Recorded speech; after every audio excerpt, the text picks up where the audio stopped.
దాసులు కొన్ని సందర్భాలలో అల్లాహని సంతృప్తి పరిచేటటువంటి మాటలు చెబుతూ ఉంటారు.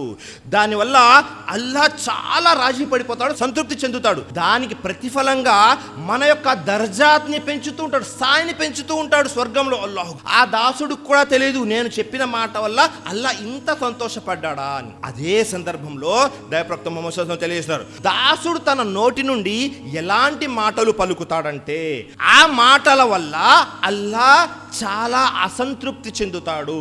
అల్లాహ్కు అస్సలు ఇష్టం ఉండదు ఆ మాటల వల్ల.